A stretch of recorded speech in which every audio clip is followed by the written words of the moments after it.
Hi everyone, welcome to our channel. In today's video, the following will be the key takeaways. Actively versus passively managed mutual funds. What are the index funds? Expected return from actively and passively managed funds. Expense ratio of actively and passively managed funds. Finally, we will meet Tom and Darcy and learn about their investments and dreams. Actively managed funds are those where we have a fund manager actively involved and taking decisions. The typical decisions involved are: first, where to invest the fund's money; number 2, how to invest the fund's money; and number 3, how much to invest in which assets. Actively managed funds may change the percentage of holdings in different assets from time to time. Sometimes there can be frequent changes in allocation. These decisions are backed by a fund manager's research, analysis, and knowledge. Goal of an actively managed fund is to deliver better returns than the market index. The average expense ratio for an actively managed fund is around 0.5 to 1%. What is an expense ratio? An expense ratio reveals the amount in terms of percentage that the asset management company charges investors to manage the mutual fund. Now let's look at passively managed funds. A passively managed fund or index fund simply follows a market index. It does not have an active fund manager making investment decisions. Suppose there is a fund that tracks the Nifty 50 index. Essentially, the fund will have allocation to all the 50 stocks in the index. The fund manager will buy or sell stocks to rebalance the allocation only when there is a change in the composition of the Nifty 50 index. The changes in allocation for index funds are generally not frequent. The returns from an index fund will be a close match to the index performance.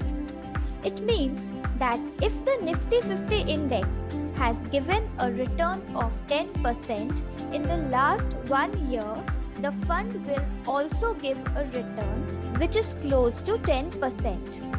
The average expense ratio for a passively managed fund is typically around 0.2%.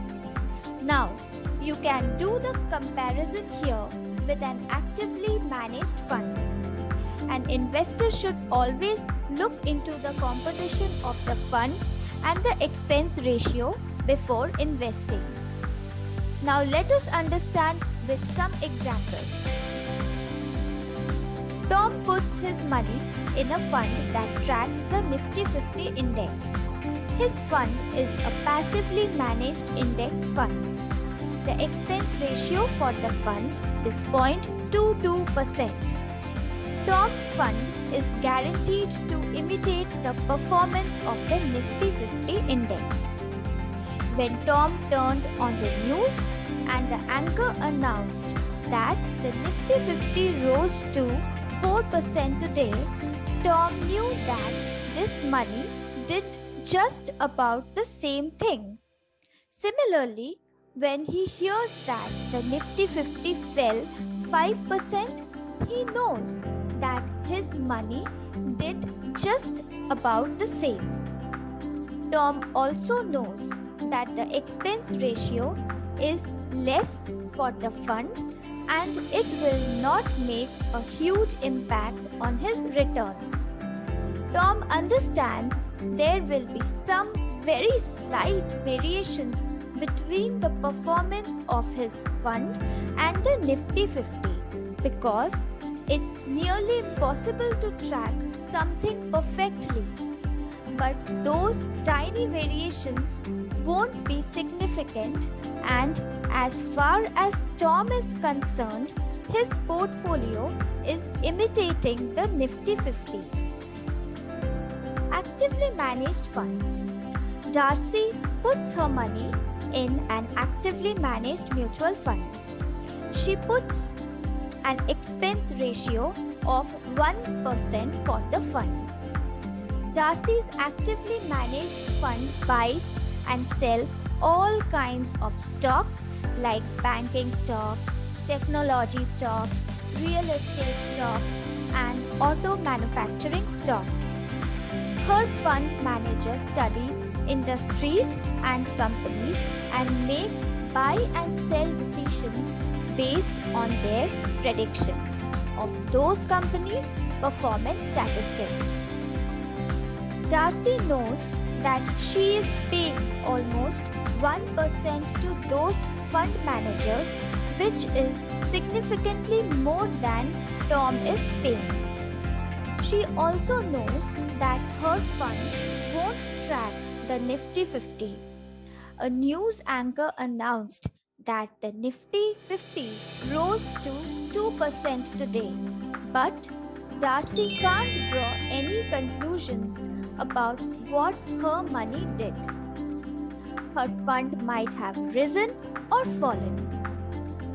Darcy's dream is to earn more profits than the index, whereas Tom is stuck to the index and does not have a chance to beat the index.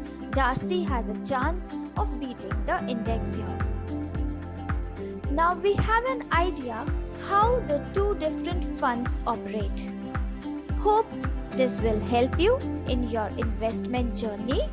Please do like, share, and subscribe to our channel for more such content. Thanks a lot for watching.